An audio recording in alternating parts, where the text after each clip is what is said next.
महाराज जी थोड़ी देर टीवी देख ली तो मन विचलित हो जाता है। क्यों देख ली?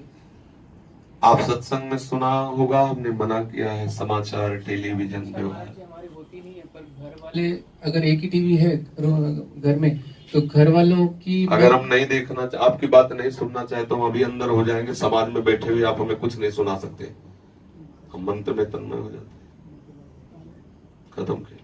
आप घंटों बोलते रहो, भाई समझे नहीं आओगे क्या बोला, क्योंकि हमें जो समझने वाला हम जहां समझना वही लगा दिया।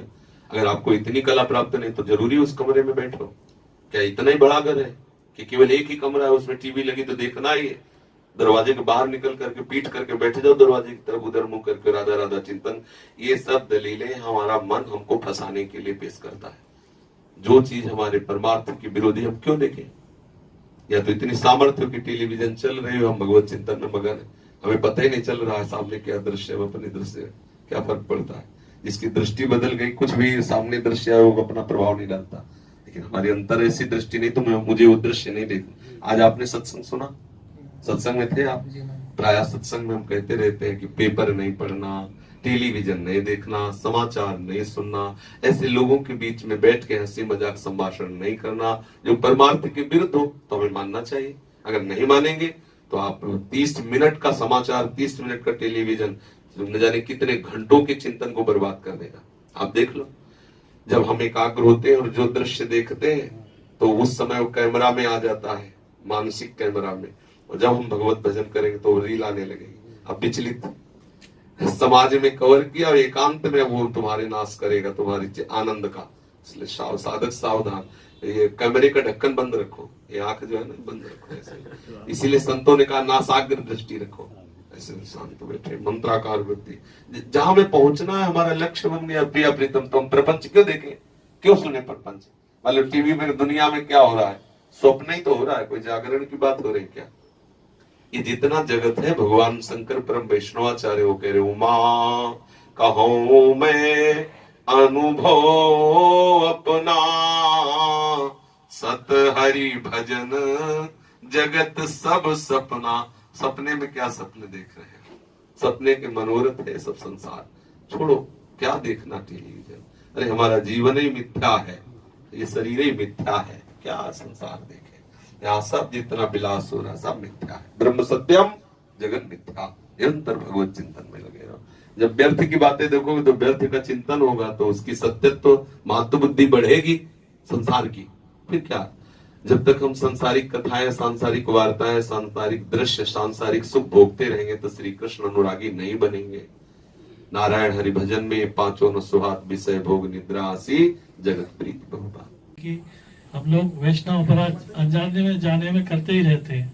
कहीं कुछ न्यूज पढ़ ली, कहीं कुछ आ गया तो मन में तो होता है, ऐसे कैसे बचे? है आपका प्रश्न गंभीर। तो अगर न्यूज ही पढ़ना बंद कर दे तो कैसा रहेगा? हम प्रयास सत्संग में कहते हैं कि समाचार पत्र ना पढ़े जाएं, समाचार ना देखा जाए, क्योंकि उपासना में हमें सबसे बड़ी सावधानी रखनी कि अपने आराध्य देव की वार्ता के सिवा हम कोई वार्ता ना सुने।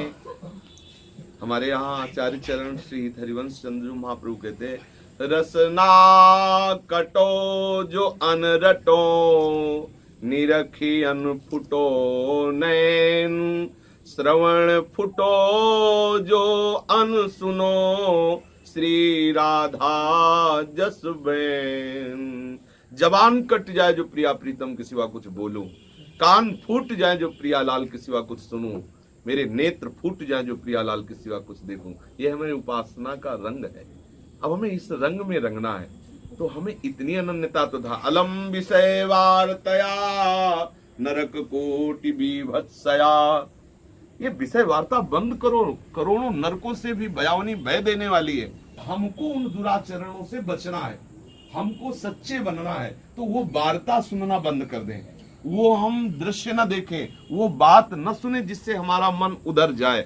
हम श्री जी के चिंतन में लगे रहे तो कहे, जैसे हमने कभी बंबई नहीं देखा और हमारे कभी स्वप्न में भी बंबई नहीं आ सकती, क्योंकि हमने देखा ही नहीं।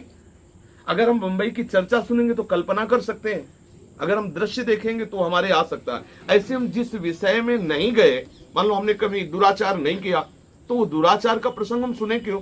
हमारा मार्ग राधा वल्लभ जी जाना है, तो अब हम उसे ठीक कर नहीं सकते, तो हम क्या करें? हम अपने आप को सही कर लें, तो हमारे जो परमाणु हैं आसपास के वातावरण को ठीक कर देंगे। एक गंदा आदमी अगर मोहल्ले में रहता हो तो पूरा मोहल्ला गंदा और बदनाम माना जाता है। चाहे जितना कोई बड़ा वहां विद्वान और भजनानंदी बसता हो तो उसका नाम नहीं होगा, उसका नाम वो अमुक उसका ऐसा। अगर एक आदमी भगवत भक्त हो जाए, एक आदमी अपने को सुधार ले, और ऐसे एक एक सुधार ले तो सब सुधर जाएंगे। सच्ची पूछो तो हमारा मार्ग केवल केवल प्रियालाल की तरफ जाने वाला होना चाहिए। समाचार पत्र हमारे भजन में बहुत बाधक है, नहीं पढ़ना चाहिए। नहीं, अगर आप राष्ट्र नेता होते तो फिर हम आपको अनुमति देते और फिर उपाय बताते हैं, लेकिन आप कोई राष्ट्र नेता है नहीं, कोई अधिकार पद है नहीं, तो समय क्यों बर्बाद करते हो? मान लो अमुक जगह अमुक हुआ तो आप उसका क्या कर सकते हो? आप अपनी सद्भावना ही प्रकट कर सकते हो, तो बिना देखे भी कर सकते हो ना, बिना सुने भी कर सकते हो ना। सर्वे भवन्तु सुखिनः सर्वे सन्तु निरामया। हमारे अंदर की वासना नष्ट हो जाए तो दूसरा कोई है ही नहीं, एक भगवान है, ये दिखाई देने लगेगा। सच्ची बात, उपासना का रंग ये चढ़ेगा कि जब हमारी उपासना रंग लाएगी तो दिखाई देगा कोई है ही नहीं। ये जितना दृश्य दिखाई दे रहा सब स्वाप्निक है। जब जगोगे तो एकमात्र भगवान के सिवा और कोई नहीं है। जे ही जाने जग जाए हेराई, और जागे जथा स्वप्न भ्रम जाए। स्वप्न में देख रहे थे बहुत मेला बाजार मकान लड़ाई झगड़ा, और जब जगे तो अपने सैया पे अकेले अपने को पाया। ये संसार का जितना भी दृश्य है ये सब असत्य है। अब इसमें कहीं पूजा हो रही होगी तो कहीं वध हो रहा होगा, कहीं जितेंद्रियता का पूर्ण रूप से पालन हो रहा होगा तो कहीं व्यभिचार हो रहा होगा। ये संसार है, भगवान का पूर्ण बगीचा है। पूर्ण तभी माना जाता है जब दोनों चीजें हो, रसोई भी है तो शौचालय भी है, अच्छा भी है तो बुरा भी है, कुछ फूल सुगंधित है तो कुछ दुर्गंध वाले कांटे वाले भी हैं, तभी तो बगीचा है वो। हरि का ये बगीचा है, जड़ चेतन जितना है ये गुण दोष में बगीचा है। हमको क्या चाहिए? तुम्हें दुर्गंध वाले फूल चाहिए, सुगंध वाले चाहिए? चयन करो। अगर तुम संसार का चिंतन करोगे, निंदा स्तुति में रहोगे तो तुम वहीं पहुंच जाओगे जहां उनको जाना है। तो तुम्हें क्या वहां जाना है या तुम्हें ठाकुर जी के पास जाना? ठाकुर जी के पास जाना है तो उधर की बात मत करो।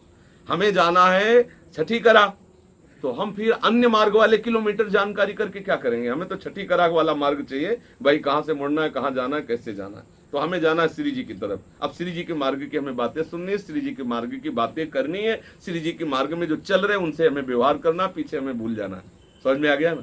अगर वो सब देखते रहोगे तो सब होता रहेगा। छोड़ो, सत मार्ग में चलो। जो कुछ हो रहा है वो भगवान की माया का विलास है। तो तुम माया के विलास में डूबना चाहते हो भक्ति के विलास में? यदि आप भक्ति के विलास में, तो बंद करो माया के विलास का पढ़ना सुनना देखना बोलना, और आओ भक्ति के विलास में। यही पढ़ो, यही सुनो, यही देखो, यही बोलो, तो अभी महात्मा बन जाओगे। और उधर देखते रहोगे तो दुरात्मा बन जाओगे। जो हम बार बार सुनते हैं वो हमें करना ही पड़ेगा निश्चित। आप नोट कर लो इस बात को। अगर तुम दूसरे को कहते हो ये गंदा है, ये चोर है, ये हिंसक है, ये व्यभिचारी है, अगर आप वो ना बन जाना तो हमें बता देना। जीवन में आपके वो सारे दोष आ जाएंगे जो आप देख रहे हो, सारे दोष आ जाएंगे। ये शास्त्रीय विधान है। और आप किसी संत को देखते रहिए और आप उसका संग, आप स्वयं संत बन जाएंगे। यही पहचान उस संत की। संग का बहुत बड़ा रंग चढ़ता है, कुसंग से पतन हो जाता है और सत्संग से जीव की उन्नति हो जाती है। इसलिए बंद करो उधर देख शास्त्र। ठीक है? चाहे वो गृहस्थ साधक हो चाहे विरक्त साधक हो, उसको चाहिए कि ग्राम्य गीतम न सुनयात, कभी भी ग्राम्य गीतों को ना सुने। ग्राम्य गीतम, ये चित्त एक पवित्र वस्त्र की तरह है। जो चित्त है पवित्र वस्त्र की तरह है, जैसा रंग चढ़ाओ वैसा रंग चढ़ जाता है। इसमें स्वयं में इसमें कोई रंग नहीं है। चित्त जो है स्वयं में कोई रंग नहीं, जैसा रंग चढ़ाओ वैसा चढ़ जाता है। जिस क्षण चढ़ाओ उसी क्षण चढ़ जाता है। और रंग चढ़ने का चित्त में ये 5 ज्ञानेंद्रियां हैं स्थान। हम जो नेत्रेंद्रिय के द्वारा रूप देखते हैं, जैसा रूप देखेंगे वैसे चित्त में चिंतन बनेगा, वैसे ही तदाकार वृत्ति होगी। जैसा श्रवणेंद्रिय से हम श्रवण करते हैं, त्वगेंद्रिय से जैसा स्पर्श करते हैं, रसेंद्रिय से जैसा स्वाद लेते हैं, वैसा हमारे चित्त का स्वभाव स्वरूप बन जाता है। यदि हम सतोगुण तो सतोगुण चित्त, रजोगुण तो रजोगुण प्रभाव से युक्त चित्त, तमोगुण तो तमोगुण से। जब हमारे हृदय में ये सांसारिक गीत पढ़ते हैं तो रजोगुण तत्काल हमारे हृदय को आकर्षित कर लेता है। रजोगुण का स्वभाव काम पैदा कर देना, तत्काल वो काम के वशीभूत हो जाता है। जैसे फिल्मी गाने हैं, ये ग्राम्य गीत है। फिल्मी गानों में जो संगीत बजता है, फिल्मी गानों में जो बोल होते हैं, फिल्मी गाने वाले जो गाना गाते हैं, उनका हृदय रजोगुणी होता है। उनके लक्ष्य में सामने शरीर होता है, ना कि सच्चिदानंद तत्व। शब्द भले कितने भी महान उनमें प्रयोग किए गए हो, लेकिन वो शब्द किसी पार्थिव पांचभौतिक रूप को निमित्त बनाकर कहा गया है। उन गानों के सुनने से निश्चित अंदर रजोगुण प्रकट होगा और निश्चित पुरुष और स्त्री की परस्पर आसक्ति का वर्धन होगा और साधक का पतन हो जाएगा। तो यदि कोई साधक फिल्मी गाना, ये बाहरी ग्राम्य गीत, सांसारिक नाटक, सिनेमा, ये सब संसार की बातें सुनेगा, निश्चित भ्रष्ट हो जाएगा। निश्चित वो बाहरी नाटक भले दिखावे कि हम साधु हम बैरागी हैं, अंदर से काम का ऐसा प्रादुर्भाव होगा कि केवल पाखंड रह जाएगा। विवेक का अंतर्ध्यान होना, वैराग्य का अंतर्ध्यान होना निश्चित है। जिसके हृदय में इनके प्रति आस्था है, फिल्मी गाना सुनना, फिल्मी ये सब नाना प्रकार की, कि अगर संगीत ही सुनना है तो समाज का श्रवण करे, जहां भगवती यश से भरे हुए पदों का गायन हो रहा है, जहां भगवान नाम कीर्तन हो रहा है, उसमें भी सावधानी है। एक साधक के मोबाइल में भगवान नाम कीर्तन का नृत्य हो रहा था, भगवान नाम कीर्तन करते हुए नृत्य हो रहा था और बहुत सी नवयुवतियां उसमें नृत्य कर रही थी। ऐसा भी दृश्य नहीं देखना चाहिए, क्योंकि नृत्य देखते हुए कीर्तन गौड़ हो जाएगा और उनके हाव भाव, उनके अंगों का दर्शन करके हमारे हृदय में कामना जागृत हो सकती है।